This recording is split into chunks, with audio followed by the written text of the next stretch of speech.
कल रात में 12 बजे से मछली बाज़ार और कुसुम्बा रोड के इतराफ़ से मुसलसल फ़ोन आना शुरू हुआ मुझे।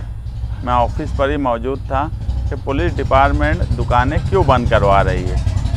और ये ऐसा सवाल था कि रमज़ान महीने में हम पीछे बचपन से देखते आ रहे हैं कि रमज़ान में दुकानें और इबादत के लिए लोगों की ख़रीद व फ़रोख्त के लिए कभी पाबंदी नहीं लगाई जाती, मगर अचानक इस तरह की बात होने की वजह से मैं भी ये बोला कि मुझे पहले मालूमात ले लेने दो कि ऐसा क्यों हुआ।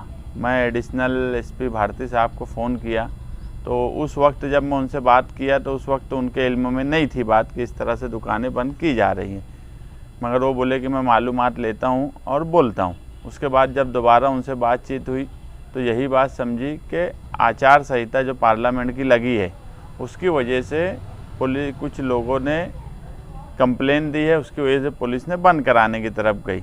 लेकिन हम यही बोले कि आचार संहिता का ताल्लुक इस पर नहीं है, दुकानों पर और इस तरह की जो ख़रीद व फ़रोख्त पर है। आचार संहिता का सियासी पार्टी, सियासी बैनर या मजमा जमा करना, इस तरह पे जो उसके गाइडलाइन है उस पर है। लेकिन जब वो बात आई तो मैं भी कुछ वक्त के लिए जो उसकी गाइडलाइन आई थी वो मैं पढ़ा, मगर उसमें कहीं से आचार संहिता का उल्लंघन उस वाक़े से नहीं था।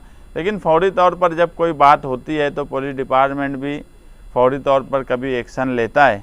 तो आज उसी ताल्लुक़ से मैं खुद डीवाईएसपी तकबीर सिंह संधू साहब से जाकर मिला और उनसे पुराने वक्त से जो एक परंपरा चली आ रही है कि दुकानें और ख़रीद व फ़रोख्त रमज़ान में देर रात तक चलती है, तो उनसे जब मैं बात किया तो यही बात हुई कि एक अंडरस्टैंडिंग से बातचीत की जानी चाहिए। और अंडरस्टैंडिंग से अभी तक जिस तरह पहले रमज़ान में जिस तरह से शान व शौकत से तमाम ख़रीद व फ़रोख्त और होटलें और दुकानें चलती थी उसी तरह से चलेंगी।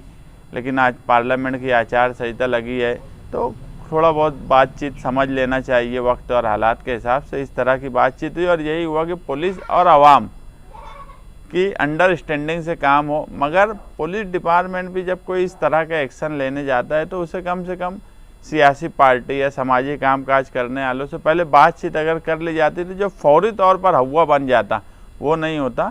और सारी दुकानें लगभग 1-1:30 बजे के करीब में जो अपने आप सब दुकानें शुरू हो चुकी थी, अपने आप कारोबार शुरू हो चुके थे।